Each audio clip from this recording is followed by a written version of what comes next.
हवाले से टेलीफोनिक जो है ना पूरे जो उसको निज़ाम को जो है उसमें एक्टिव किया और इस इलाके में जितने लोग मुतल्लका कंसर्न मौजूद थे मैंने सबके साथ रब्ता किया। मुदस्सर भाई यहाँ मौजूद है, बच्चे के वालिद, मैंने इनसे भी रब्ता किया। तो हाला सकीना जो जिनके घर में मौलाना अबू बकर मुआविया मौजूद थे, मैंने उनके साथ भी रब्ता किया। इसी तरह मैंने दीगर दोस्त अहबाब से भी जेल के अमले तक भी मैंने रब्ता किया। तो ये बात साबित हुई कि मौलाना अबू बकर मुआविया का इनके साथ जो है ना कोई बच्चे मस्जिद से जिस वक्त उनके पास गए हैं उस बैठक के अंदर, तो उन बच्चों में बाज बच्चे जिनको दुबा रहे थे उसके ऊपर जो है ना कोई गलत फहमी ऐसी पैदा हुई कि वालिद साहब ने उनको कहा यार ये आपको जो है ना एक अजनबी बच्चे से अपने आप को दुबवाना नहीं चाहिए।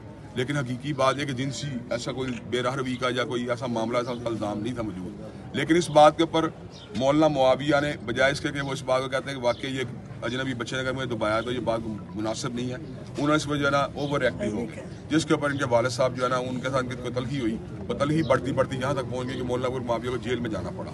मैं ये बात समझता हूँ इस तरह की तलहियाँ करना या इस तरह की एक ऐसी बात करना जो हिलाक के पूरे दायरे में आती है मुनासिब नहीं है। लेकिन इसके बावजूद एक ऐसी बात को इस रंग में पेश करने की कोशिश करना जिसे कालिम दीन का पूरा कैरियर खतरे में पड़ जाए और जो जिनसी हरासियत का जिनसी अब्यूज़ करने का इल्ज़ाम लगे, ये बात भी दुरुस्त नहीं।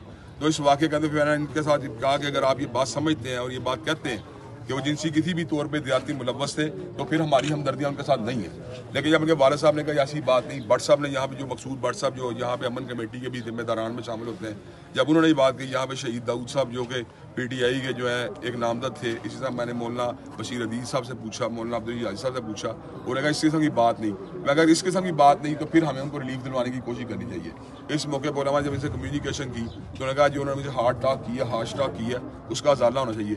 तो उस मौके पर उलमा ने और जो उनके मुतल्लिकीन जो मौलाना अबू बकर मुआविया के साथी उन्होंने इस बात की यकीन दहानी कर रही कि इस बात का अजाला किया जाएगा। उन्होंने हार्ट टॉक आपके साथ किया वाकई में किसी भी तौर पर मुनासिब नहीं थी। ये वाकई इसको मैं बला कमोकास्त आपके सामने बयान कर दिया।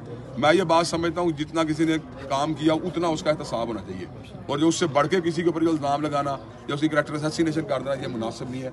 तो इस करैक्टर असैसिनेशन की जायजा लेने के लिए कि उसकी कितनी हकीकत है, अगर आज ये बात साबित हो जाती है कि मौलाना अबू बकर मुआविया किसी भी किस्म की ज़्यादती या रासियत मुलव्वस है तो हमने बाकायदा यहाँ पे मुतालबा करना था उनको करारे बाकी सजा दी जाए।